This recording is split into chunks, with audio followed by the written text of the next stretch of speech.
اعوذ باللہ من الشیطان الرجیم بسم اللہ الرحمن الرحیم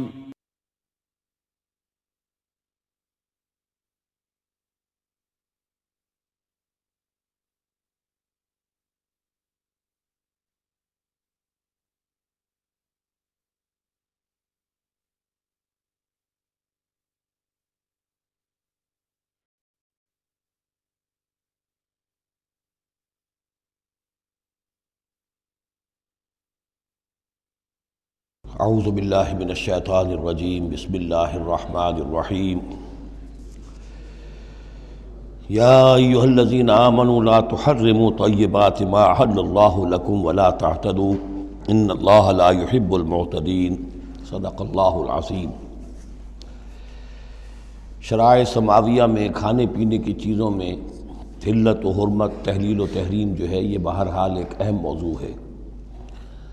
یہ موضوع آپ کو یاد ہوگا سورہ بقرہ سے چل رہا ہے مسلسل، کہ مشرکانہ اوہام کی وجہ سے ان کے ہاں بہت سی چیزوں کے بارے میں نسلاً بعد نسل کچھ چیزیں ذہنوں میں بیٹھ گئی تھیں کہ یہ چیزیں حرام ہیں، اور یہ کہ اس قسم کی چیزیں جو ہیں پھر ذہنوں سے، دلوں سے، مزاجوں سے نکلنے میں بہت وقت لیتی ہیں اور بار بار جو ہے اس کی طرف توجہ دلانی پڑتی ہے۔ فرمایا یا ایھا الذین آمنوا، اہل ایمان، لا تحرموا طیبات ما احل اللہ لکم، نہ حرام ٹھہرا لو ان پاکیزہ چیزوں کو جنہیں اللہ نے تمہارے لیے حلال ٹھہرایا ہے، ولا تعتدوا، اور حد سے تجاوز نہ کرو۔ یہ بھی ہوتا ہے کہ کچھ لوگ اپنے تقویٰ کے جوش میں اور بہت زیادہ نیکی کے جذبے میں بھی بہت سی چیزیں کہ جو حلال ہیں ان کو اپنے اوپر حرام کر بیٹھتے ہیں۔ ان اللہ لا يحب المعتدین، یقیناً اللہ تعالی حد سے تجاوز کرنے والوں کو پسند نہیں کرتا۔ وَكُلُوا مِمَّا رَزَقَكُمُ اللَّهُ حَلَالًا طَيِّبًا، کھاؤ ان چیزوں میں سے جو تمہارے رب نے تمہیں دی ہیں، اللہ نے دی ہیں، جو حلال بھی ہیں طیب بھی ہیں، حلال ہوں قانونی طور پر، صاف ستھری ہوں، پاک ہوں۔ وَاتَّقُوا اللَّهَ الَّذِي أَنتُم بِهِ مُؤْمِنُونَ، اور اس اللہ کا تقوی اختیار کیے رکھو کہ جس پر تمہارا ایمان ہے۔ لا یؤاخذکم اللہ باللغو فی ایمانکم، یہ قسموں کے سلسلے میں سورہ بقرہ میں بھی بات آئی تھی، اب آخری حکم آ رہا ہے۔ اللہ تعالیٰ مؤاخذہ نہیں کرے گا تم سے تمہاری قسموں میں سے جو لغو ہوتی ہیں، بغیر کسی مقصد کے، بغیر کسی ارادے کے، واللہ باللہ تکیہ کلام کے طور پر استعمال کرنا، جو عربوں کی خاص عادت تھی اور آج تک ہے۔ تو اس کو ظاہر بات ہے کوئی نہیں سمجھتا کہ یہ قسم کھا رہا ہے، یہ تو گویا کہ ان کا تکیہ کلام ہے، تو اس پر مؤاخذہ نہیں ہے۔ وَلَٰكِن يُؤَاخِذُكُم بِمَا عَقَّدتُّمُ الْأَيْمَانَ، لیکن اللہ مؤاخذہ کرے گا ان چیزوں پر کہ جو تم نے قسم باندھی ہے، عقدتم، اب اس میں تاکید باب تفعیل ہے، پورے اہتمام کے ساتھ تم نے ایک بات طے کی ہے اور اس پر قسم کھائی ہے۔ فَكَفَّارَتُهُ، اب اگر ایسی قسم کو توڑنا ہو تو اس کا ایک کفارہ ہے۔ فَكَفَّارَتُهُ إِطْعَامُ عَشَرَةِ مَسَاكِينَ مِنْ أَوْسَطِ مَا تُطْعِمُونَ أَهْلِيكُمْ، اس کو کھانا کھلانا ہے 10 مساکین کو، محتاج کو، وہ اوسط کھانا کہ جو تم اپنے گھر والوں کو کھلاتے ہو۔ او کسوتہم، یا پھر ان کو کوئی کپڑا دینا ہے۔ او تحریر رقبہ، یا تیسری شکل یہ ہے کہ کسی غلام کو آزاد کرنا ہے۔ فمن لم یجد، اور اگر کسی کے پاس ان تینوں کی کوئی صورت موجود نہ ہو، کوئی بالکل فقیر ہے اور بالکل اس کے پاس کچھ نہیں ہے، مفلس ہے، فصیام ثلاثۃ ایام، تو 3 دن کے وہ روزے رکھے۔ ذالک کفارۃ ایمانکم اذا حلفتم، یہ کفارہ ہے تمہاری قسموں کا جب کہ تم وہ قسم کھا بیٹھو۔ واحفظوا ایمانکم، اور اپنی قسموں کی حفاظت کرو۔ کذالک، اس کا مطلب یہ نہیں کہ لازماً ان کو برقرار رکھو، یعنی کہ قسم اگر ایسی ہے کہ جو کھولنی ہے، توڑنی ہے، جذبات میں کھا بیٹھے ہیں تو کفارہ دو، یہ بھی اس کی حفاظت میں آ گیا۔ واحفظوا ایمانکم کذالک یبین اللہ لکم آیاتہ لعلکم تشکرون، اس طرح اللہ تعالیٰ تمہارے لیے اپنی آیات کو واضح فرما رہا ہے تاکہ تم شکر کرو، حق ادا کرو۔ یا ایھا الذین آمنوا، اب یہ شراب اور جوئے کے بارے میں بھی آخری حکم۔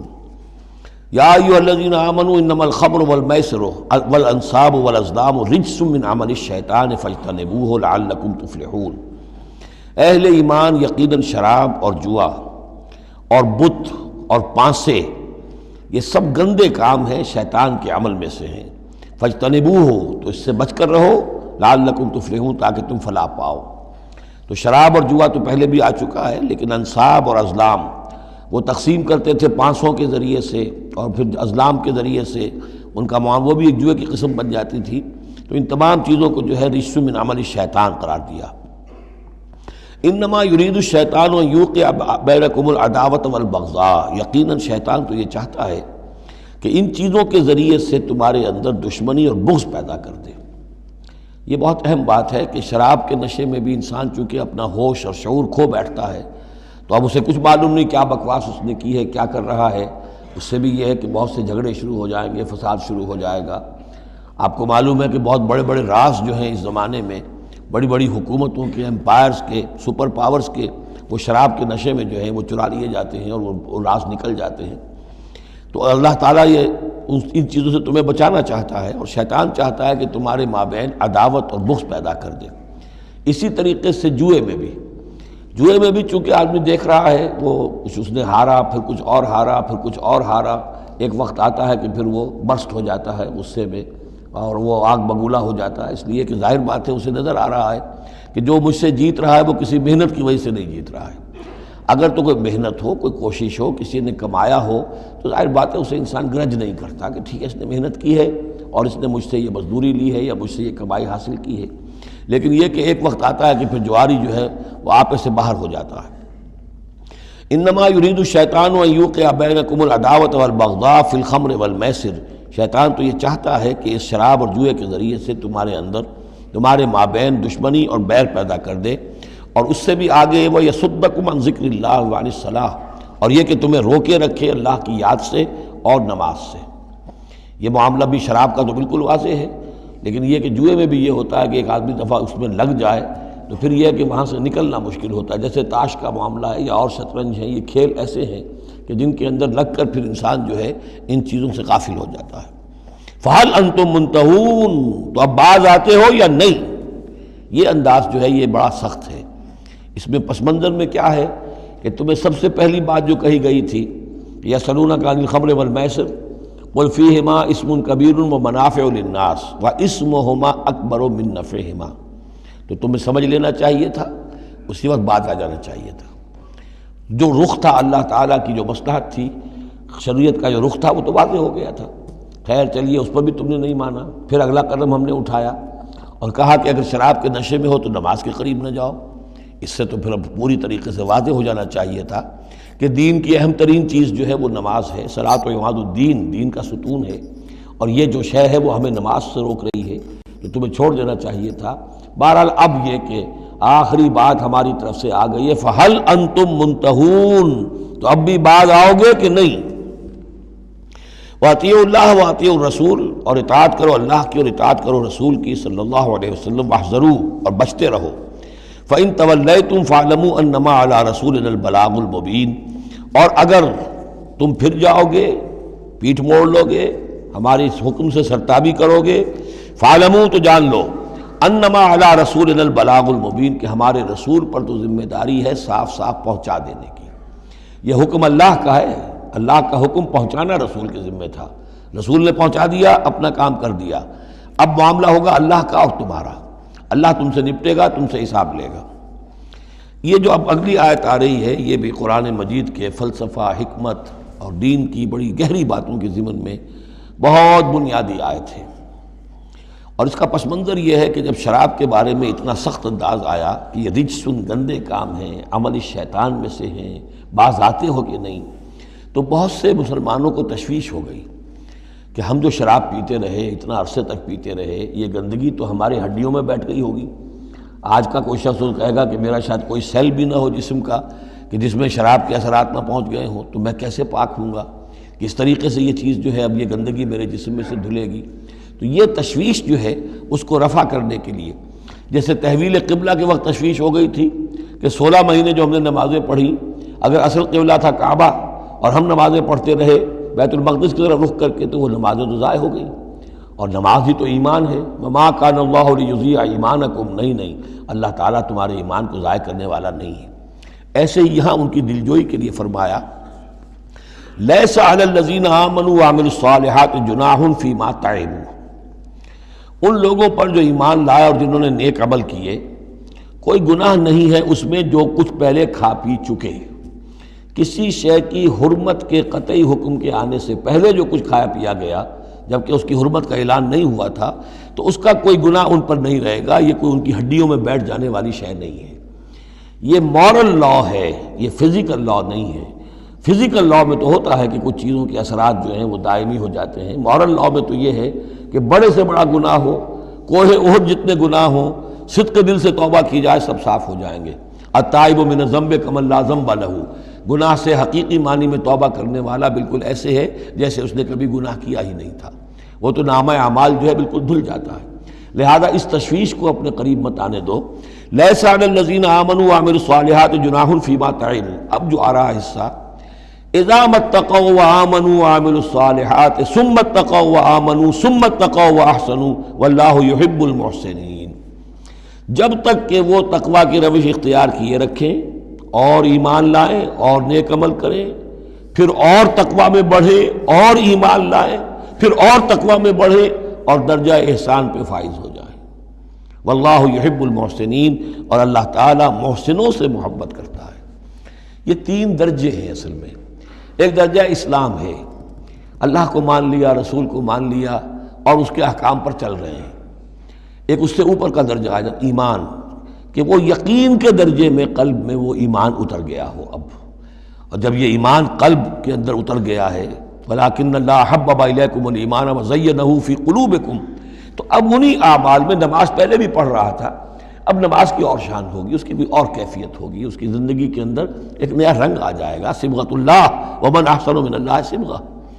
اس سے بھی آگے جا کر جب یہ ایمان اتنا گہرا ہو جائے کہ بالکل جیسے آنکھوں سے کوئی شخص کسی چیز کو دیکھ رہا ہو تو یقین ہوتا ہے.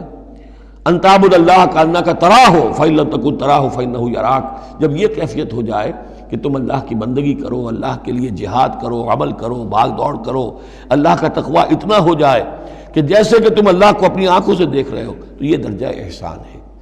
حدیث جبرائیل کے جس کو کہا گیا ام السنہ, جیسے سورہ فاتحہ ام القرآن اساس القرآن, ایسے حدیث جبرائیل ہے ام السنہ. اور ام السنہ میں یہ ساری بات آئی ہے کہ حضرت جبرائیل انسانی شکل میں حضور کی خدمت میں آئے, صحابہ کا مجمع تھا, وہاں انہوں نے کیے اخبرنی عن الاسلام, مجھے بتائیے اسلام کیا ہے. اسلام میں بھی ایمان تو ہے نا, قانونی ایمان, زبانی ایمان تو ہے, لیکن اس کے ساتھ اعمال علیحدہ گنے گئے. اس سے اوپر جب ایمان دل میں اتر گیا, اب یہ ایمان کی وہ جو شکل ہے, اس میں اب عمل کو علیحدہ ذکر کرنے کی ضرورت ہی نہیں. اس مرحلے پر آ کر لازماً عمل درست ہو جائیں گے جبکہ ایمان دل میں اتر چکا ہے اور دل میں یقین بن کر جاگزیں ہو گیا ہے. اور پھر اور گہرا چلا گیا. یوں سمجھیے کہ جتنا جتنا درخت اوپر جا رہا ہے جڑ نیچے جا رہی ہے نا, جڑ اور ایمان کی گہری ہوئی, اسلام سے ایمان بن گیا, اور گہری ہوئی, اب یہ تیسری منزل احسان کی اس پر فائز ہو گئی. تو جب پوچھا گیا کہ اخبرنی عن الاحسان, اے نبی مجھے بتائیے احسان کیا ہے, تو آپ نے جواب دیا, اور یہ جواب تین روایتوں میں تین مختلف الفاظ میں ہے. ان تعمل للہ کانک تراہ, ان تخشى اللہ کانک تراہ, ان تعبد اللہ کانک تراہ فإن لم تکن تراہ فإنہ یراک. یہ تینوں میں ہے. اللہ کی بندگی, اللہ کی پرستش, اللہ کے لیے بھاگ دوڑ, اللہ کے لیے عمل, اللہ کے لیے جہاد, یہ انسان ایسی کیفیت سے سرشار ہو کر رہا ہو گویا کہ اپنی آنکھوں سے اللہ کو دیکھ رہا ہے. تو جب اللہ سامنے ہوگا تو کیسے کچھ ہمارے جذبات عبدیت ہوں گے, کیسی کیسی ہماری قلب کی کیفیات ہوں گی. اس دنیا میں بھی یہ کیفیت حاصل ہو سکتی ہے, لیکن یہ اگر بہت کم لوگوں کو حاصل ہو تو اس سے ایک نچلا درجہ بھی ہے احسان کا, کہ کم سے کم یہ بات ہر وقت مستحضر رہے کہ اللہ مجھے دیکھ رہا ہے. فإن لم تکن تراہ فإنہ یراک. تو یہ تین درجے ہیں جو یہاں آئے, کہ ایک بیس لائن ہے لیس علی الذین آمنوا وعملوا الصالحات, یہ بیس لائن ہے. جناح فیما طعموا اذا ما اتقوا. اصل میں ایک کتاب مولانا مودودی صاحب کی ہے, تحریک اسلامی کی اخلاقی بنیادیں, اور بڑی اچھی کتاب ہے. اسلام, ایمان, احسان, لیکن ساتھ ہی تقوی, چار الفاظ انہوں نے لیے ہیں اور چار مراتب قرار دیے ہیں. اس میں سے تشریحات تو ساری ٹھیک ہیں, لیکن میں ترتیب کے اعتبار سے اس آیت کی روح سے میرے نزدیک اس میں ایک اصلاح کی ضرورت ہے. تقوی کوئی مقام نہیں ہے, تقوی وہ اسپرٹ ہے, ڈرائیونگ اسپرٹ, جو دھکا دیتی رہے گی اور اوپر اٹھائے گی۔ چنانچہ تقویٰ کی یہاں کی تکرار ہو رہی ہے کہ بیس لائن سے تقویٰ نے اوپر آپ کو کیا، اب آپ اذا متقوا وآمنوا وعملوا الصالحات، آپ کے ایمان اور عمل صالح میں اور رنگ پیدا ہو گیا۔ ثم اتقوا، پھر تقویٰ اور بڑھا، تقویٰ نے آپ کو اور اوپر اٹھایا۔ ثم اتقوا وآمنوا، پھر اب وہ ایمان یقین والا ایمان حاصل ہو گیا۔ اب یہاں عمل صالح کے علیحدہ ذکر کی ضرورت ہی نہیں، جب دل میں ایمان اتر گیا تو حضور نے فرمایا کہ الا ان فی الجسد مضغۃ اذا صلحت صلح الجسد کلہ واذا فسدت فسد الجسد کلہ، تو اس کے حوالے سے اب پورا کا پورا جسم ٹھیک ہو جائے گا۔ ثم اتقوا، پھر تقویٰ اور ہے تو اس کے نتیجے میں وَأَحْسَنُوا، درجہ احسان پر فائز ہو جائے انسان۔ اللہم ربنا اجعلنا منہم واللہ یحب المحسنین، اللہ اپنے ایسے محسن بندوں کو، درجہ احسان تک پہنچ جانے والے بندوں کو، جیسا کہ اس سے پہلے آیا تھا عمو وسمو، ایک غلط راستہ ہے کہ اندھے ہو گئے بہرے ہو گئے، اللہ نے پھر ڈھیل دی اور اندھے ہو گئے اور بہرے ہو گئے، اللہ نے اور ڈھیل دی اور اندھے ہو گئے اور بہرے ہو گئے، ایک وہ ہے، اور ایک راستہ یہ ہے اسلام ہے، ایمان ہے، احسان ہے، اور تقویٰ جو ہے اس میں درجہ بدرجہ انسان کو ترقی دلاتا جا رہا ہے۔ یا ایھا الذین آمنوا لیبلونکم اللہ بشیء من الصید تنالہ ایدیکم ورماحکم لیعلم اللہ من یخافہ بالغیب، جو کہ اس سورہ مبارکہ کے شروع میں آئی تھی یہ آیت کہ جب تم احرام کی حالت میں ہو تو تم شکار نہیں کر سکتے۔ تو اب اللہ تعالیٰ کی ایک سنت ہے، وہ آزماتا ہے، سخت ترین امتحان لیتا ہے۔ فرض کیجئے کہ ایک قافلہ جا رہا ہے بیچارے حاجیوں کا، اور انہوں نے احرام باندھا ہوا ہے، کوئی شے نہیں ہے، کھانے کے لیے کچھ نہیں ہے، لیکن اب جو ہے ہرن صاحب جو ہے اٹکیلیاں کرتے ہوئے قریب آ رہے ہیں، اور وہ پکڑ نہیں سکتے، قتل نہیں کر سکتے، احرام میں ہیں، بھوک بھی ہے، لیکن یہ کہ چاہے تو ذرا سا نیزہ مارے تو ہرن کو پکڑ کو جو ہے وہ شکار کر لیں، یا ویسے ہی بھاگ کر پکڑ لیں، لیکن یہ کہ اس کی اب ان کو اجازت نہیں ہے۔ تو اللہ تعالیٰ ایسا کرتا تھا۔ فرمایا یا ایھا الذین آمنوا، اہل ایمان، لیبلونکم اللہ، لازماً اللہ تمہیں آزمائے گا، بشیء من الصید، شکار کے ذریعے سے، تنالہ ایدیکم ورماحکم، جن کو کہ پا لیں گے آسانی سے تمہارے ہاتھ اور تمہارے نیزے، لیعلم اللہ من یخافہ بالغیب، تاکہ اللہ دیکھ لے کہ کون ہے وہ لوگ کہ جو غیب میں ہوتے ہوئے بھی اللہ سے ڈرتے رہتے ہیں، کہ موقع ہے، بھوک بھی ہے، ہرن بھی بالکل پاس ہے، بالکل قابو میں ہے، جیسے چاہیں شکار کر لیں، لیکن ہاتھ بندھے ہوئے ہیں اس لیے کہ احرام باندھا ہوا ہے۔ تو جس کے دل میں ایمان ہوگا وہ اپنی بھوک کو برداشت کرے گا، اللہ کے حکم کو نہیں توڑے گا۔ فمن اہتدی بعد ذلک، اب کسی سے غلطی ہو گئی، تجاوز کر بیٹھا، بھوک کا غلبہ زیادہ تھا، فلہ عذاب علیم، اس کے لیے دردناک عذاب ہے۔ البتہ یہ کہ آگے چل کر اس کے لیے ایک کفارہ بھی بتا دیا گیا ہے۔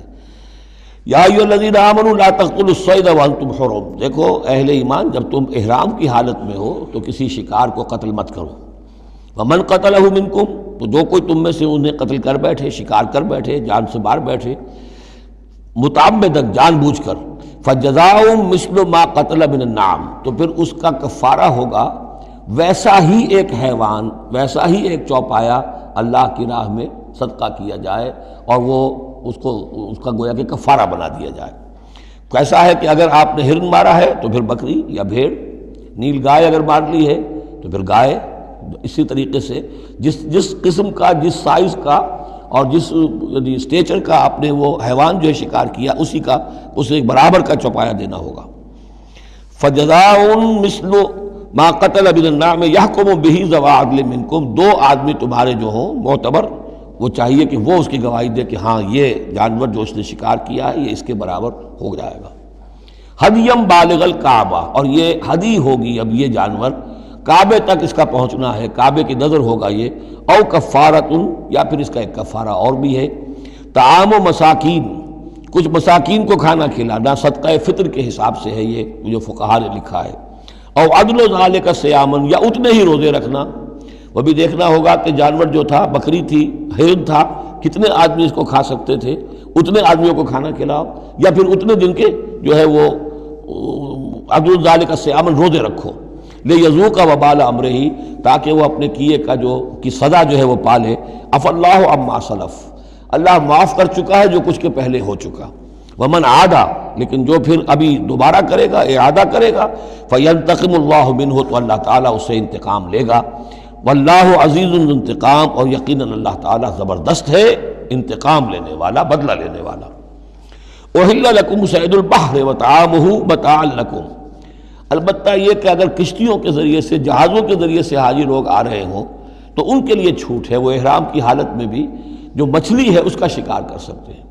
احل لکم صید البحر، سمندر کا، دریا کا جو شکار ہے وہ تمہارے لیے حلال کیا گیا، وطعامہ متاعا لکم وللسیارہ، اور اس کا جو دریا کا کھانا ہے وہ تمہارے لیے بہت اچھا جو ہے فائدے کی چیز ہے، اور سب مسافروں کے لیے۔ اور آج آپ کو معلوم ہے کہ یہ سی فوڈ جو ہے یہ دنیا میں کس قدر یعنی اب معروف بھی ہے، محبوب بھی ہے، مقبول بھی ہے، اور بہت سی برائیوں سے اور بیماریوں سے بچانے والا بھی ہے سی فوڈ۔ یہ تو اب ایک بڑا سمجھیے کہ پوری دنیا کے اندر غذا کا ایک نیا خزانہ ہے کہ جو سامنے آیا لوگوں کے۔ تو فرمایا وطعامہ متاعا لکم وللسیارہ، اس کا جو طعام ہے جو سمندر کے اندر اللہ نے پیدا کیا ہوا ہے، مچھلیاں ہیں یا اور کوئی اسی طریقے کی اللہ نے تمہارے لیے کھانے کی چیزیں پیدا کی ہیں۔ وحرم علیکم صید البر ما دمتم حرما، لیکن خشکی پر شکار کرنا تمہارے لیے جب تک کہ تم احرام میں ہو حرام کر دیا گیا۔ واتقوا اللہ الذی الیہ تحشرون، اور اللہ کا تقوی اختیار کیے رکھو جس کی طرف کہ تمہیں لازماً جمع کر دیا جائے گا، لے جائے جاؤ گے گھیراؤ کر کے۔ جعل اللہ الکعبۃ البیت الحرام قیاما للناس، اللہ تعالیٰ نے کعبے کو جو بیت الحرام ہے، بزرگی والا گھر ہے، اسے لوگوں کے قیام کا باعث بنا دیا ہے۔ والشہر الحرام، اور شہر حرمت والا شہر بھی اللہ تعالیٰ نے معین کیا ہے۔ والہدیہ، اور قربانی کے جانور، ان کا بھی ذکر ہو چکا ہے اس سورت کے شروع میں۔ والقلائد، اور وہ جانور جن کے گلوں میں پٹے ڈال دیے گئے ہوں نشانی کے طور پر کہ یہ کعبے کے لیے ہدی کے جانور ہیں، یہ سب اللہ تعالیٰ کی طرف سے ہے، اس کی توثیق ہو رہی ہے۔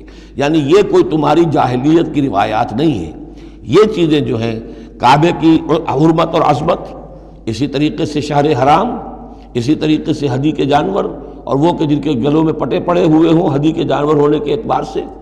ذالک لتعلموا ان اللہ یعلم ما فی السماوات و ما فی الارض، یہ اس لیے کہ تم اچھی طرح جان لو کہ اللہ تعالیٰ کو آسمانوں اور زمین کی ہر شے کا علم حاصل ہے۔ ان اللہ بکل شیء علیم، اللہ تعالیٰ ہر چیز کا علم رکھتا ہے۔ اس کے مقابلے میں 4 چیزیں آئیں گی جو ان کے ہاں حرام ہو گئی تھی، ان کو پھر کہا جا رہا ہے کہ اس کے لیے کوئی سند نہیں ہے کتاب میں موجود، وہ بعد میں آئیں گی۔ اعلموا ان اللہ شدید العقاب، جان لو کہ اللہ تعالیٰ سزا دینے میں بہت سخت ہے۔ وان اللہ غفور الرحیم، اور اللہ غفور اور رحیم بھی ہے، یعنی اس کی تو دونوں شانیں ہیں۔ اب تم دیکھو کہ تم اپنے آپ کو کس شان کے ساتھ متعلق کر رہے ہو، کس کا مستحق بنا رہے ہو، اس کی عقوبت کا یا اس کی رحمت اور مغفرت کا۔ ما علی الرسول الا البلاغ، ہمارے رسول پر سوائے پہنچا دینے کی کوئی ذمہ داری نہیں، باقی ساری ذمہ داری اب تمہاری ہے۔ واللہ یعلم ما تبدون وما تکتمون، اور اللہ جانتا ہے جو کچھ کہ تم ظاہر کرتے ہو اور جو کچھ کہ تم چھپاتے ہو۔ قل لا یستوی الخبیث والطیب، اے نبی کہہ دیجئے ناپاک اور پاک برابر نہیں ہو سکتے۔ ولو اعجبک کثرت الخبیث، چاہے ناپاک شے کی کثرت جو ہے وہ تمہاری آنکھوں کو اچھی لگے۔ آدمی تو چاہتا ہے بہتات ہونی چاہیے بس ہر چیز کی، ناجائز حرام سے آیا ہوا مال ہو، جمع ہو گیا ہے، اچھا لگے گا آپ کو، ہے خبیث ہو۔ تو خبیث اور طیب برابر نہیں ہو سکتے، چاہے کثرت جو ہے خبیث کی وہ جو آنکھوں کو چکا چوندھ تو کرتی ہے، نظر کو خیرہ کرتی ہے، چمک تہذیب حاضر کی۔ فاتقوا اللہ یا اولی الالباب لعلکم تفلحون، تو اللہ کا تقوی اختیار کرو اے ہوش مندو تاکہ تم فلاح پاؤ۔ یا ایھا الذین آمنوا لا تسألوا عن اشیاء ان تبد لکم تسؤکم، اہل ایمان ان چیزوں کے بارے میں سوال نہ کرو کہ وہ اگر تم پر کھول دی جائیں، واضح کر دی جائیں تو تمہیں اچھی نہیں لگیں گی، تمہیں بری لگیں گی۔ بعض چیزوں کی طرف سے اللہ تعالیٰ نے خود خاموشی اختیار کی ہوتی ہے، خام خواہ سوال کر کر کے اور اس کو اپنے اوپر جو ہے ذمہ داری کو بڑھا لینا، یہ بھی ایک جو خاص قسم کی مذہبی ذہنیت ہوتی ہے، کھودنے کریدنے کی اور بال کا کھال اتارنے کی، اس کا نتیجہ یہ نکلتا ہے۔ چنانچہ حج کے بارے میں جب آیت نازل ہوئی وَلِلَّهِ عَلَى النَّاسِ حِجُّ الْبَيْتِ مَنِ اسْتَطَاعَ إِلَيْهِ سَبِيلًا، یہ سورہ آل عمران میں ہم پڑھ آئے ہیں۔ تو ایک صاحب کھڑے ہو گئے کہ حضور کیا ہر سال فرض ہے؟ حضور نے سوال سن لیا لیکن سنا انسنا کر دیا، دوسری طرف رخ کر لیا۔ اب وہ ادھر تشریف لے آئے، حضور کیا ہر سال فرض ہے؟ حضور نے پھر جو ہے اس سے اغماض برتا، پھر آپ نے رخ موڑ لیا، تیسری مرتبہ پھر آپ ناراض ہوئے کہ دیکھو اگر میں ہاں کہہ دوں تو قیامت تک کے لیے ہر سال حج فرض ہو جائے گا، جس چیز کے اندر اللہ تعالیٰ نے اجمال رکھا ہے اس میں تمہاری اس میں بہتری ہے. جو شخص ہر سال کر سکتا ہو کرے، لیکن یہ کہ فرضیت جو ہے اس کے ساتھ ہر سال کی قید اللہ نے نہیں لگائی. تم سوال کر کر کے اپنے لیے تنگی پیدا کر لو. جیسے وہ گائے کے بارے میں کیسا رنگ ہو اور کیا اس کی عمر ہو اور کیسی گائے ہو، یہ ساری چیزیں اسی طرح کی ہیں. لیکن یہ کہ ان تسألوا عنہا حین ینزل القرآن تبد لکم، اگر تم سوال کرو گے جبکہ ابھی قرآن کا نزول جاری ہے تو وہ ظاہر کر دی جائے گی. اللہ تعالیٰ نے اپنی حکمت کے تحت اس کے اوپر پردے ڈالے ہوئے ہیں. وہ سمجھتا ہے کہ اس میں تمہارے لیے تنگی ہو جائے گی، بہت زیادہ ہو جائے گا، لیکن اگر سوال کرو گے تو پھر وہ ظاہر کر دی جائے گی. عفا اللہ عنہا، اللہ تعالیٰ نے اس میں درگزر سے کام لیا ہے، تو پر نرمی کی ہے. یہ کسی نسیان کی وجہ سے نہیں ہے، بھول کی وجہ سے نہیں ہے، غلطی کی وجہ سے نہیں ہے، معاذ اللہ. واللہ غفور حلیم، اللہ غفور ہے اور حلم والا ہے. قد سألها قوم من قبلکم ثم اصبحوا بها کافرین، تم سے پہلے کی قوم یہ اہل کتاب جو ہے اسی قسم کے سوال کرتے رہے اور پھر یہ کہ وہ اس کے انکار کرنے والے بن گئے. اب یہاں وہ چار چیزیں بھی آ رہی ہیں کہ جو ان کے ہاں بہت زیادہ مقدس ہو گئی تھی. ما جعل اللہ من بحیرۃ ولا صائبۃ ولا وسیلۃ ولا حام. وہاں کیا تھا؟ جعل اللہ الکعبۃ البیت الحرام قیاما للناس والشہر الحرام والہدی والقلائد. یہ چار چیزیں ان کی توثیق ہو گئی کہ یہ تو واقعتاً اللہ کی شریعت کے اجزاء ہیں، ان کا احترام اور ان کی حرمت کو بلوز رکھنا لازم ہے. یہ چار چیزیں یہ تمہارے جاہلیت کے دور کے جو مشرکانہ اوہام ہیں ان کی یادگاریں ہیں، اس کے لیے اللہ کی طرف سے کوئی سند نہیں ہے. ان چیزوں کے بارے میں بہت سے اقوال ہیں، لیکن میں یہاں آپ کو پڑھ کر سنا رہا ہوں کہ جو حضرت سعید بن مسیب رحمۃ اللہ علیہ کی تفسیر صحیح بخاری میں جو ان الفاظ کی آئی ہے وہ مولانا شبیر احمد عثمانی صاحب نے اپنے حواشی میں نقل کی ہے. بحیرہ جس جانور کا دودھ بتوں کے نام کر دیتے تھے کوئی اپنے کام میں نہ لاتا تھا. صائبہ جو جانور بتوں کے نام پر ہمارے زمانے کے سانڈ کی طرح چھوڑ دیا جاتا تھا. وسیلہ جو اونٹنی مسلسل مادہ بچہ جنے درمیان میں نر بچہ پیدا نہ ہو اسے بھی بتوں کے نام پر چھوڑ دیتے تھے. حامی نر اونٹ جو ایک خاص عدد سے جفتی کر چکا ہو اسے بھی بتوں کے نام پر چھوڑ دیتے تھے.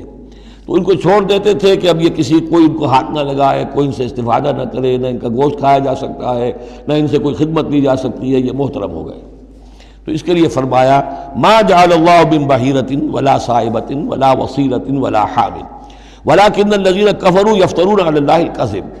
بلکہ یہ تو وہ لوگ جنہوں نے کفر کیا وہ افتراء کرتے رہے ہیں، جھوٹ گھڑتے رہے ہیں، اللہ کے ذمے یہ باتیں لگاتے رہے ہیں. واکثرهم لا یعقلون، ان کی اکثریت جو ہے وہ عقل سے عاری ہے. وَإِذَا قِيلَ لَهُمْ تَعَالَوْا إِلَىٰ مَا أَنزَلَ اللَّهُ وَإِلَى الرَّسُولِ، اور جب ان سے کہا جاتا ہے آؤ اس چیز کی طرف جو اللہ نے نازل فرمائی اور آؤ اللہ کے رسول کی طرف. بمصطفیٰ برسا خیش را کے دی ہم اوست، اگر بہو نہ رسیدی تمام بولا بیست. قالوا حسبنا ما وجدنا علیہ آباءنا، وہ کہتے ہیں ہمارے لیے وہ کافی ہے جس پر ہم نے اپنے آباء و اجداد کو پایا ہے. ان کی روایت یہی ہے، ان کی رسومات یہی تھیں، وہ کوئی جاہل تھوڑا ہی تھے. آج تمہیں عقل آئی ہے، تم نے دین سمجھا ہے، یہ ہمارے بزرگ جو ہیں یہ اتنے عرصے سے یہ کام کرتے چلے آ رہے ہیں. یہی باتیں آج بھی آپ سنتے ہیں. کسی رسم کو آپ کہیں کہ بھائی کوئی سند نہیں ہے اس کی دین میں، نہ کہیں صحابہ کے یہاں اس کا وجود تھا، لیکن یہ کہ کوئی چھوڑنے کو تیار نہیں ہے. اولو کان آباؤہم لا یعلمون شیئا ولا یہتدون، خواہ ان کے آباء و اجداد جو ہیں ایسے رہے ہوں کہ نہ انہیں کوئی علم حاصل ہوا ہو نہ ہی وہ ہدایت پر ہوں. جیسے تم مخلوق ہو اللہ کی، وہ بھی مخلوق تھے. جیسے تم غلط کام کر سکتے ہو اور غلط آراء قائم کر سکتے ہو ویسے وہ بھی غلط کار ہو سکتے تھے. یا ایھا الذین آمنوا علیکم انفسکم لا یضرکم من ضل اذا اہتدیتم، یہ بھی بہت اہم آیت ہے اور اس کے ساتھ ایک واقعہ موجود ہے. لفظی ترجمہ یہ ہے کہ اے لوگو، اے وہ لوگو جو ایمان لائے ہو، تم پر ذمہ داری ہے صرف اپنی جان کی، اپنی ذات کی. لا یضرکم من ضل، جو گمراہ ہو جائے کوئی اور وہ تمہیں کوئی نقصان نہیں پہنچا سکتا. اذا اہتدیتم جبکہ تم ہدایت پر ہو. الی اللہ مرجعکم جمیعا فینبئکم بما کنتم تعملون، اللہ ہی کی طرف تم سب کو لوٹ کر جانا ہے اور وہ تمہیں بتا دے گا جو کچھ کہ تم کرتے رہے تھے. اس آیت کا ایک غلط مفہوم جو ہے وہ دور صحابہ ہی میں سے بعض لوگوں نے نکال لیا کہ دعوت اور تبلیغ کی کوئی ذمہ داری نہیں ہے، ہر ایک پر ذمہ داری اپنی ہے. کوئی کیا کرتا ہے اس سے مجھے کیا بحث. دیکھو قرآن میں لکھا ہوا ہے یا ایھا الذین آمنوا علیکم انفسکم، مجھے اپنا عمل درست رکھنا ہے، باقی کوئی اور غلط کام کرتا ہے میں خام خواہ اسے روکوں ٹوکوں ناراضی مول لوں، نہیں انل منکر امر بالمعروف، اس کی کوئی ذمہ داری نہیں ہے۔ قرآن کہہ رہا ہے علیکم انفسکم لا یضرکم من ضل اذا اہتدیتم، اگر تم ہدایت کے اوپر ہوگے، صحیح راستے پر ہوگے تو کوئی کتنا ہی گمراہ ہو جائے اس کا تمہیں کوئی نقصان نہیں۔ تو حضرت ابوبکر رضی اللہ تعالیٰ عنہ نے پھر خطبہ دیا باقاعدہ کہ لوگوں میں دیکھ رہا ہوں کہ تم اس آیت کا مطلب غلط سمجھ رہے ہو، مطلب تو یہ ہے کہ تمہاری ساری تبلیغ اور کوشش امر بالمعروف نہی عن المنکر کے باوجود کوئی شخص گمراہ رہتا ہے تو اس کا تم پر کوئی وبال نہیں۔ یہ بار بار ہم پڑھ چکے ہیں، لا تسألوا عن اصحاب الجحیم، اے نبی آپ سے کوئی باز پرس نہیں ہوگی جہنمیوں کے بارے میں کہ یہ کیسے ہو گیا ہے محمد کہ ہم نے آپ کو بھیجا اور پھر بھی یہ قوم جو ہے جہنم میں چلی گئی۔ لیکن جہاں تک دعوت، تبلیغ، نصیحت، نہی عن المنکر، امر بالمعروف، یہ فرائض میں سے ہے، یہ فرض ساقط نہیں ہوتا اس آیت کی روح سے، بلکہ تمہاری ساری کوشش کے باوجود کوئی شخص ہے، والد ہے، بچہ فرض کیجئے اس کا کہیں آوارہ ہو گیا ہے، اپنی امکانی حد تک کوشش کیے جا رہا ہے، نہیں بچہ راستے پر آ رہا، تو ظاہر بات ہے کہ اللہ کے ہاں اگر اس نے پوری کوشش کی ہے، جد و جہد کی ہے، کوئی کوتاہی نہیں چھوڑی ہے اس میں، تو اب اس کا وبال اس پر تو نہیں آئے گا، لیکن اپنا فرض ادا کرنا لازم ہے۔ یا ایھا الذین آمنوا علیکم انفسکم لا یضرکم من ضل اذا اہتدیتم الی اللہ مرجعکم جمیعا فینبئکم بما کنتم تعملون، تو تم سب کو لوٹ کر جانا ہے اللہ ہی کی طرف اور پھر وہ تمہیں جتلا دے گا جو کچھ کہ تم کرتے رہے تھے۔ یا ایھا الذین آمنوا شہادۃ بینکم اذا حضر احدکم الموت حین الوصیۃ اثنان ذوی عدل منکم، اہل ایمان تمہارے مابین شہادت کا نصاب، جبکہ تم میں سے کسی کی موت کا وقت آ جائے اور وہ وصیت کر رہا ہو تو دو معتبر اشخاص کا ہونا چاہیے۔ کوئی وصیت کر رہا ہے اور ظاہر بات ہے کہ وصیت ایک تہائی سے زیادہ میں نہیں ہو سکتی، لیکن کسی کی زیادہ بڑی جائیداد ہے تو ایک تہائی کی بات بھی تو بڑی ہو سکتی ہے، تو وصیت کے وقت دو گواہ ضرور بنا لو کہ یہ وصیت کی گئی۔ او آخران من غیرکم، اور وہ جو گواہ ہیں وہ تمہارے لوگوں میں سے ہونے چاہیے، خاندان میں سے، اس آبادی میں سے، قبیلے میں سے، جو معروف ہوں، جانتے ہوں۔ او آخران من غیرکم، لیکن ایک شکل ہو سکتی ہے ان انتم ضربتم فی الارض، اگر تم زمین میں سفر پر نکلے ہوئے ہو اور وہاں موت کی، فاصابتکم مصیبت الموت، وہاں سفر کی حالت میں تم پر موت کا یہ واقعہ جو ہے یہ واقع ہو جاتا ہے، یہ مصیبت موت واقع ہو جاتی ہے، اس صورت میں او آخران من غیرکم، تو دو گواہ ہو سکتے ہیں، وہ تمہارے غیر بھی ہو سکتے ہیں، کسی غیر قوم کے، غیر قبیلے کے، لیکن یہ کہ بہرحال جب عام حالات میں اپنے گھر میں، اپنی بستی میں، اپنے خاندان ہی میں رہتے ہوئے جب کہ کوئی شخص انتقال کر رہا ہے تو اسے وصیت میں گواہ اپنے لوگوں میں سے، رشتہ داروں میں سے، قرابت داروں میں سے دو معتبر آدمیوں کو بنانا چاہیے۔ تحبسونہما من بعد الصلاۃ، اب اس کے بعد جب یہ کہ اس کا انتقال ہو گیا تو اب یہ کہ وصیت کا مسئلہ آئے گا، لوگ پوچھیں گے کیا واقعی یہ وصیت جو ہے اس شخص کی ہے؟ تو اب ان دونوں کو روکو، کھڑا کرو، من بعد الصلاۃ، نماز کے بعد، مسجد ہے، نماز پڑھی ہے، اب وہ دونوں کھڑے ہو جائیں، فیقسمان باللہ، پھر انہیں چاہیے کہ اللہ کی قسم کھائیں، ان ارتبتم، اگر تمہیں کوئی ان کے بارے میں شک ہو کہ کہیں یہ وصیت کو بدل نہ دیں، کہیں ان سے غلطی نہ ہو جائے، تو ان سے قسم کھلوا لو، حلف کی بنیاد پر وہ اپنا جو ہے وہ وہاں پر شہادت دیں گے، اور پھر انہیں کہنا چاہیے لا نشتری بہ ثمنا، ہم اس کی کوئی قیمت وصول نہیں کریں گے، کوئی ناجائز فائدہ اس سے نہیں اٹھائیں گے، ولو کان ذا قربا، چاہے کوئی قرابت داری کا معاملہ ہو، کسی کے حق میں ہم کوئی ناانصافی نہیں کریں گے، ولا نکتم شہادت اللہ، اور نہیں ہم چھپائیں گے اللہ کی گواہی کو۔ اب گواہی جو ہے اتنی عظیم شے ہے کہ شہادت اللہ کہا گیا، اللہ کی گواہی، اللہ کی طرف سے امانت ہے۔ انا اذا لمن العاصمین، اگر ہم ایسا کریں گے تو ہم یقیناً گناہ گار ہوں گے۔ فإن عثر على انہم استحقا اسما، پھر اگر یہ خبر ہو، یہ شک ہو، یہ اطلاع ملے کہ ان دونوں نے تو گناہ کمایا ہے، جھوٹ بولا ہے، حلفیہ بیان بھی غلط دیا ہے، وصیت میں ترمیم کی ہے، وصیت کو بدل دیا ہے، اس کے باوجود کہ نماز کے بعد حلف اٹھا کر یہ بات کر رہے ہیں، آخر انسان ہے، ہر معاشرے میں ہر طرح کا انسان ہر وقت موجود رہتا ہے۔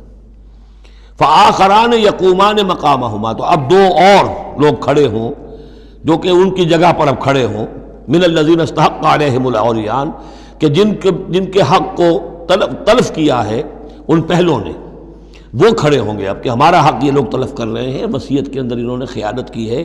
فیقسمان باللہ، اب وہ قسم کھائیں گے اللہ کی، لشہادتنا احق من شہادتہما، ہماری گواہی زیادہ حق ہے، برحق ہے، صحیح ہے، درست ہے ان کی گواہی سے، وما اعتدینا، اور ہم نے ہرگز کوئی زیادتی نہیں کی ہے، انا اذا لمن الظالمین، یقیناً اس صورت میں ہم ظالم ہوں گے۔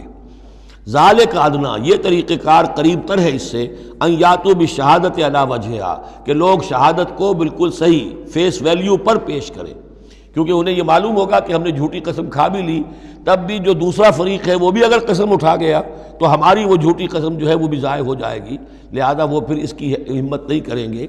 یہی معاملہ ہے کہ جو آئے گا، اگر کوئی کسی شخص کو اپنی بیوی کے اوپر شک ہے، شک کیا اس نے دیکھا ہے بدکاری کرتے ہوئے، تو وہ اگر 4 مرتبہ قسم کھا کر کہے کہ جو میں کہہ رہا ہوں میں نے دیکھا ہے اور اس نے یہ بدکاری کی ہے، تو وہ 4 گواہوں کے برابر ہو جائے گی ایک شخص کی گواہی۔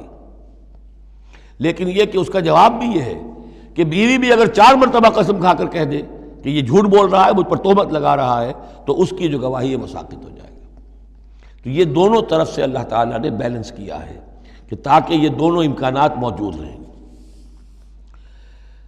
ذالک ادنیٰ ان یاتوا بالشہادۃ علی وجہہا، یہ قریب تر ہے، اس سے مناسب تر ہے کہ لوگ گواہی جو ہے وہ صحیح شکل میں پیش کریں، اور یخافوا ان ترد ایمان بعد ایمانہم، کہ انہیں یہ خوف رہے کہ قسمیں جو ہیں لوٹا دی جائیں گی، الٹی کر دی جائیں گی ان کی قسموں کے بعد۔ واتقوا اللہ واسمعوا، اور ڈرتے رہو اور سنتے رہو اور سن رکھو، واللہ لا یہدی القوم الفاسقین، اللہ ایسے فاسقوں کو ہدایت نہیں دیتا۔ اب یہ آخری 2 رکوع جو ہے سورہ مبارکہ کے، اس میں جو ایک نقشہ کھینچا گیا ہے وہ حضرت مسیح علیہ السلام اور ان کے ساتھ اللہ تعالیٰ کا ایک مخاطبہ اور مکالمہ قیامت کے دن کا، اور اس کے پس منظر میں یہ گویا کہ پوری ایک داستان ایک نئی شان سے سامنے آتی ہے۔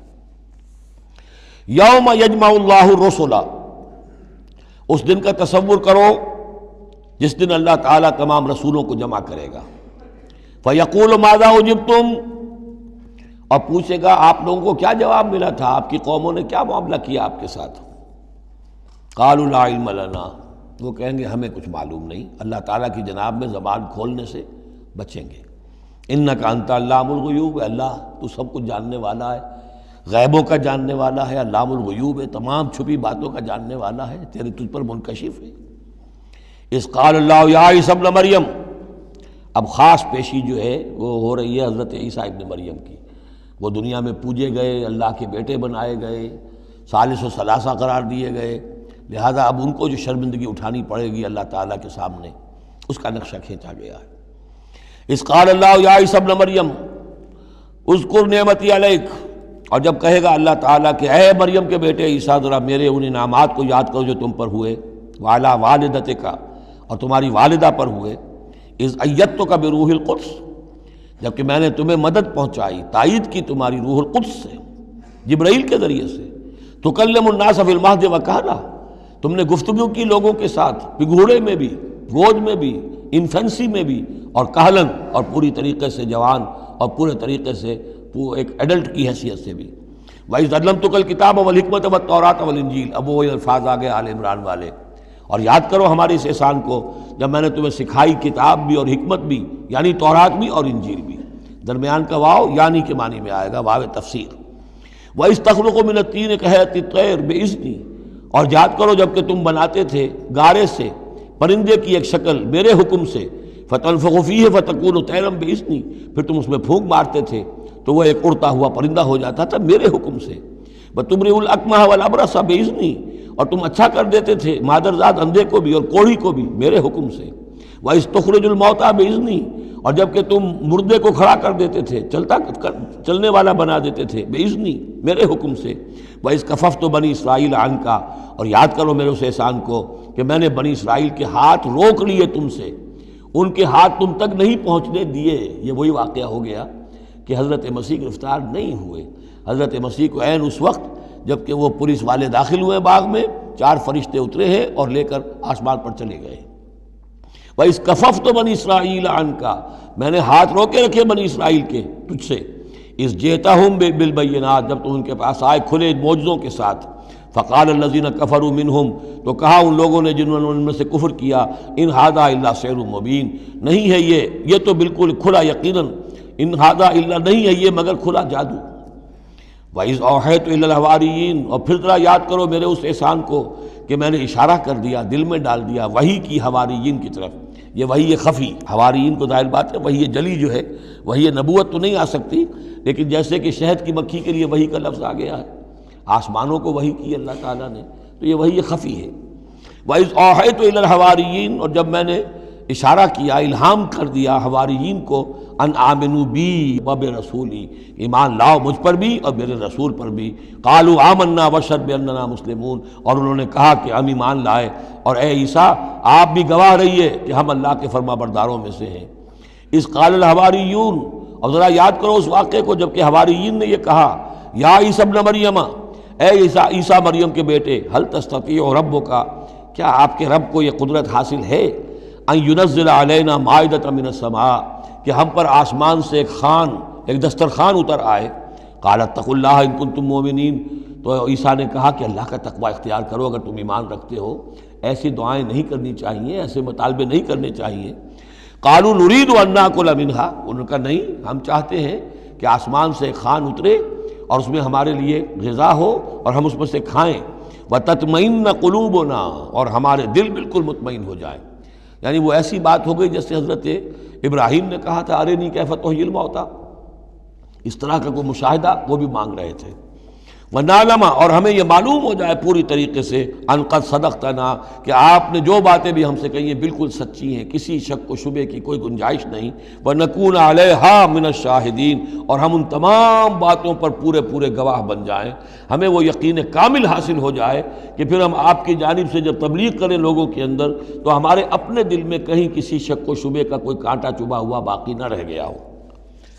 قال عیسیٰ ابن مریم، تو اس پر حضرت عیسیٰ ابن مریم نے دعا کی، اللہم ربنا انزل علینا مائدۃ من السماء، اے اللہ، اے ہمارے رب اتار دے ہم پر ایک دسترخوان، ایک خوان بھرا ہوا آسمان سے، تکون لنا عیدن، وہ ہمارے لیے ایک عید بن جائے گا، جشن کی بات ہو جائے گی، آسمان سے خاص تیرے ہاں سے کھانا ہمارے لیے آئے، لأولنا وآخرنا، ہمارے پہلوں کے لیے بھی پچھلوں کے لیے بھی، وآیۃ منک، اور ایک نشانی بن جائے گی تیری جانب سے، وارزقنا، اور ہمیں رزق عطا فرما، وانت خیر الرازقین، اور یقیناً تو بہترین رزق دینے والا ہے۔ قال اللہ نے جواباً ارشاد فرمایا، انی منزلها علیکم، ٹھیک میں نازل کر دوں گا وہ تم پر، فمن یکفر بعد منکم، لیکن پھر اس کے بعد جو کوئی کفر کی روش اختیار کرے گا، فانی اعذبہ عذابا لا اعذبہ احد من العالمین، پھر اس کو میں وہ عذاب دوں گا جو تمام جہانوں میں کسی اور کو نہیں دوں گا۔ یعنی جب اس طرح کا خرق عادت کوئی چیز دکھا دی جائے، کھلا معجزہ، پھر رعایت نہیں ہوتی۔ چنانچہ قوموں کا معاملہ یہی تھا، قوم سمود نے مطالبہ کیا حضرت صالح علیہ السلام سے کہ ابھی اس چٹان میں سے ایک گابن جو اونٹنی برآمد ہو جانی چاہیے، وہ اونٹنی جو ہے برآمد ہو گئی، لیکن اب رعایت نہیں تھی۔ اب اگر ایمان نہیں لاؤ گے تو اب کہہ دیا گیا چند دن ہے تم بس ہو گے، اب اس کے بعد ختم ہو جاؤ گے۔ اس لیے کہ اس قسم کی نشانیاں دکھانے کے بعد پھر وہ رعایت نہیں رہتی، مہلت ختم ہو جاتی ہے۔ یہ بات بہت تفصیل سے آئے گی سورہ شعراء میں کہ اے نبی یہ جو آپ سے نشانیاں مانگ رہے ہیں اور ہم نہیں دکھا رہے، یہ ان کی خیر خواہی میں، اگر جس قسم کی نشانی یہ مانگ رہے ہیں وہ ہم دکھا دیں گے تو ان کی مہلت ابھی ہمیں ختم کرنی ہوگی، پھر ان کو مزید رعایت نہیں دی جا سکے گی۔ اور اس قسم کے معجزے دیکھ کر پہلے بھی کوئی ایمان نہیں لایا، نہ یہ لائیں گے۔ اندر جو فساد ہے نیت کا وہ کہاں ہی نہ ماننے دے گا۔ نہ قوم صالح نے مانا، حالانکہ ان کو اپنی نگاہوں کے سامنے انہوں نے ایسا معجزہ دیکھ لیا۔ حضرت عیسیٰ کے معجزوں کو یہودیوں نے نہیں مانا، جادو قرار دیا۔ تو معجزے سے ایمان تو کوئی لایا نہیں سوائے وہ جادوگر جو تھے حضرت موسیٰ علیہ السلام سے جن کا مقابلہ ہوا تھا۔ باقی یہ کہ عام قوم جو ہے، فرعون تو ایمان نہیں لایا، فرعون کے جو درباری ہیں وہ ایمان نہیں لائے۔ تو اس لیے یہ جو ہوتا ہے کہ اگر کوئی اس قسم کی نشانی دکھا دی جائے تو یہ اصل میں پھر لوگوں کے لیے اس اعتبار سے ان کے خلاف جا پڑتی ہے کہ ابھی اللہ کچھ اور مہلت دیتا، کچھ اور ڈھیل دیتا، کچھ اور لوگ سمجھ لیتے، کچھ اور لوگوں کو ایمان کی توفیق مل جاتی اور وہ سلسلہ بند ہو جاتا ہے۔ قال اللہ انی منزلها علیکم فمن یکفر بعد منکم، میں نازل تو کر دوں گا تم پر وہ، لیکن پھر اس کے بعد جو کوئی بھی تم میں سے کوئی کفر کی روش اختیار کرے گا، ناشکری کرے گا، فإنی اعذبہ عذابا لا اعذبہ احد من العالمین، تو پھر اس کو عذاب وہ دوں گا جو تمام جہانوں میں کسی اور کو نہیں دوں گا۔ وَإِذْ قَالَ اللَّهُ يَا عِيسَى ابْنَ مَرْيَمَ، اب یہ آخری ڈراپ سین ہے اس کا اور بہت سخت ہے یہ. اور جب کہے گا اللہ تعالیٰ اے مریم کے بیٹے عیسیٰ، اَأَنْتَ قُلْتَ لِلنَّاسِ اتَّخِذُونِي وَأُمِّيَ إِلَٰهَيْنِ مِن دُونِ اللَّهِ، کیا تم نے کہا تھا لوگوں سے کہ مجھے اور میری ماں کو بھی الہ بنا لینا، معبود بنا لینا اللہ کے سوا، تم نے کہا تھا؟ قَالَ سُبْحَانَكَ، حضرت عیسیٰ فرمائیں گے، عرض کریں گے اللہ تو پاک ہے، ما یکون لی ان اقول ما لیس لی بحق، میرے لیے کیسے ممکن تھا کہ میں وہ بات کہتا جس کے کہنے کا مجھے کوئی حق حاصل نہیں. ان کنت قلتہ فقد علمتہ، اگر میں نے وہ بات کہی ہوتی تو پروردگار وہ تیرے علم میں ہوتی. تعلم ما فی نفسی، تو جانتا ہے جو کچھ میرے جی میں ہے، ولا اعلم ما فی نفسک، میں تو نہیں جانتا جو تیرے جی میں ہے.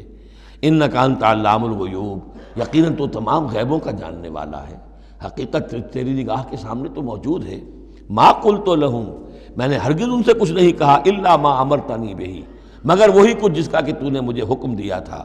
ان اعبدوا اللہ ربی و ربکم، اور وہ یہی بات تھی کہ میں نے ان سے یہی کہا تھا کہ پرستش کرو اور بندگی کرو اللہ کی جو میرا بھی رب ہے اور تمہارا رب ہے، مجھ بھی رب ہے. وکنت علیہم شہیدا ما دمت فیہم، اور میں تو ان کے اوپر جب تک ان میں موجود تھا ان کا نگران تھا، ان کے اوپر میں ان کی دیکھ بھال کر رہا تھا. یہاں یہ خبردار ہونا نگرانی کرنے کے معنی میں ہے. وکنت علیہم شہیدا ما دمت فیہم فلما توفیتنی، جب تو نے مجھے اٹھا لیا. اب یہاں بھی توفیتا موت کے معنی میں نہیں ہے، انی متوفی کا، وہ یاد رکھ لیجیے ساری بحث جو میں کل کر چکا ہوں. جب تو نے مجھے اٹھا لیا، کنت انت الرقیب علیہم، تو اس کے بعد تو ظاہر ہے کہ تو ہی نگران تھا ان پر. وانت علی کل شیء شہید، اور یقیناً تو ہر چیز پر نگران ہے، ہر چیز پر گواہ ہے، ہر چیز سے باخبر ہے.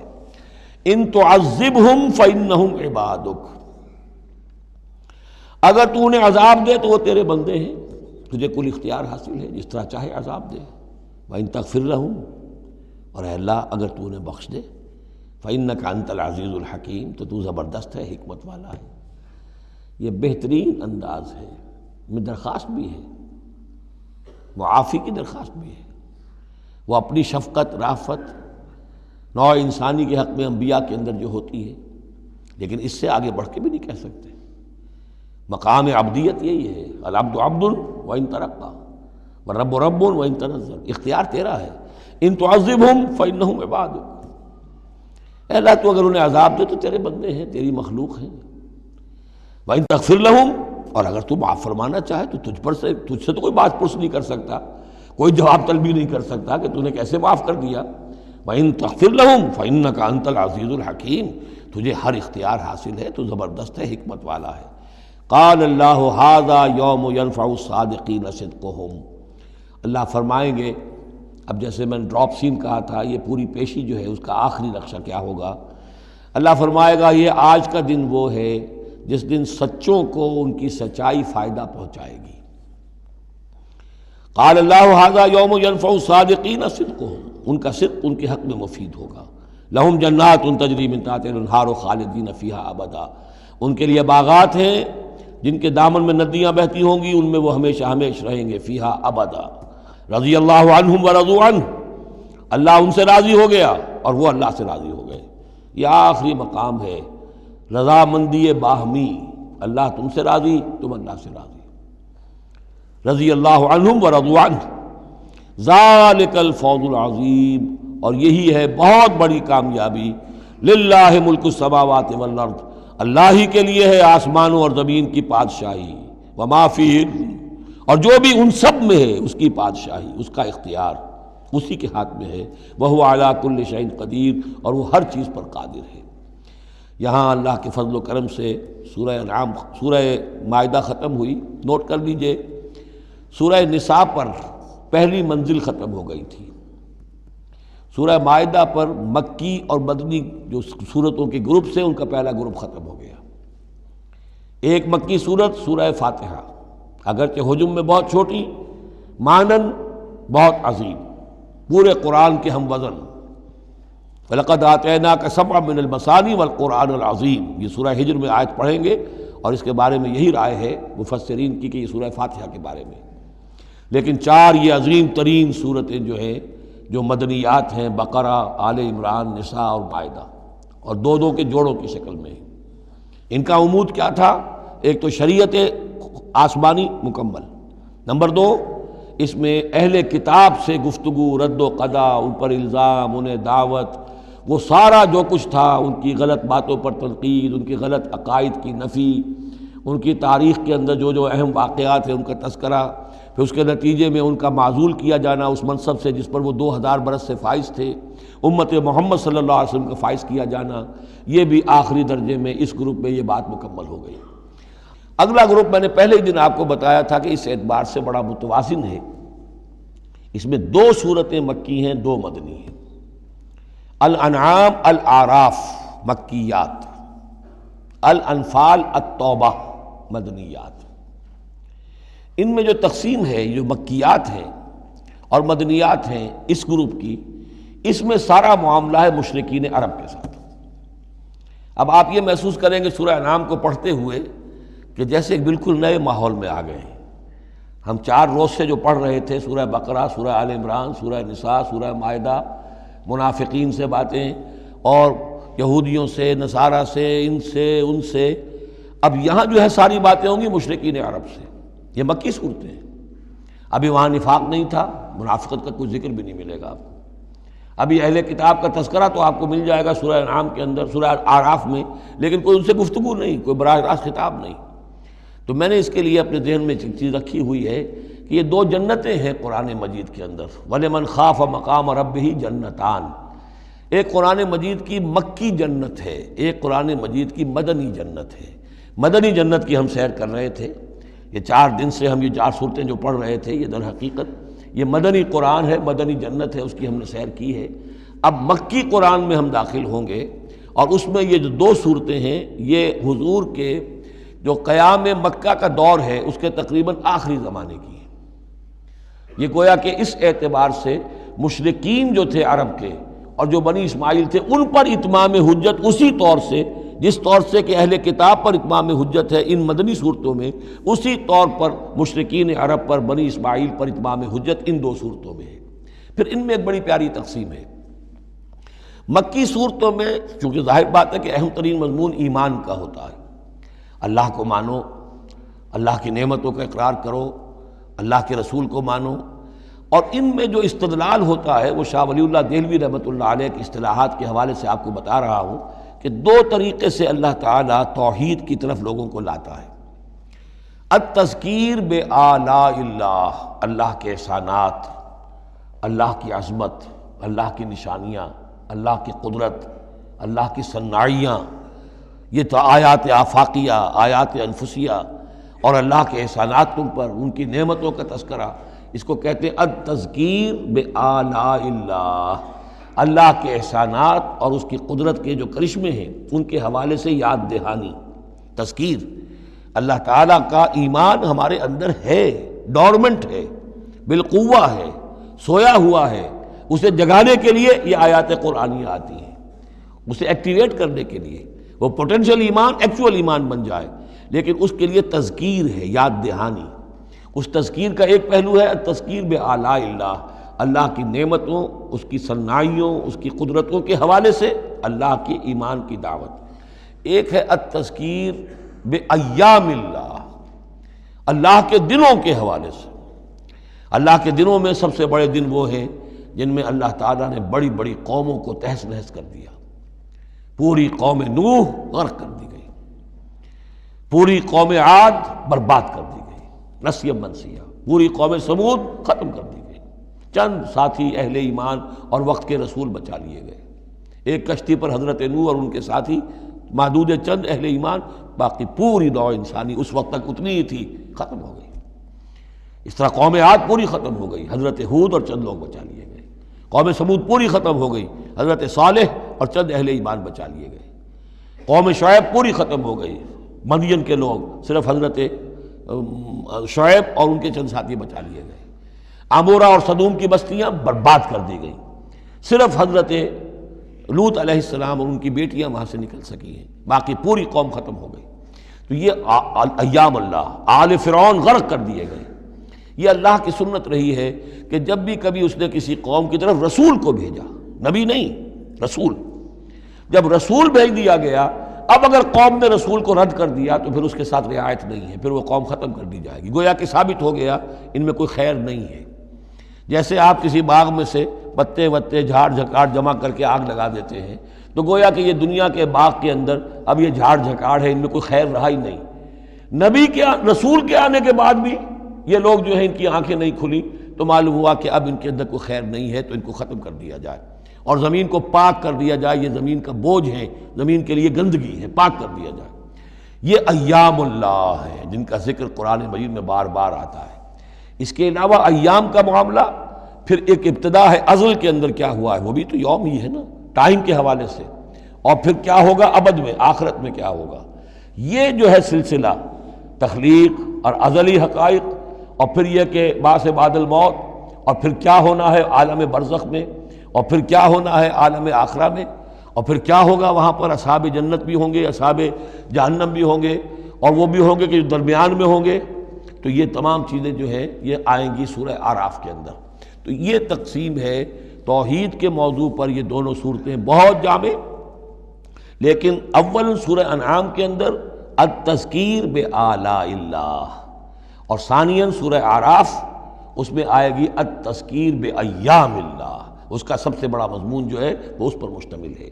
اور اس کے بارے میں ایک روایت یہ بھی ہے اس سورہ انعام کے بارے میں کہ یہ پوری صورت ایک ہی وقت میں نازل ہوئی ہے۔ سورہ بقرہ کی آیات مختلف اوقات میں نازل، سورہ مائدہ اسی طریقے سے، لیکن یہ صورت پوری کی پوری بیک وقت نازل ہوئی ہے، اور الفاظ یہ آتے ہیں کہ 70,000 فرشتوں کے جلوں میں حضرت جبرائیل علیہ السلام اس صورت کو لے کر اترے ہیں، اور یہ پوری سورہ انعام ایک ہی نشست میں، یوں سمجھیے ایک ہی تنزیل کے اندر یہ جوں کی تو اسی طرح پوری کی پوری اتری ہے۔ بارک اللہ لی ولکم فی القرآن العظیم ونفعنی وإیاکم بالآیات والذکر الحکیم۔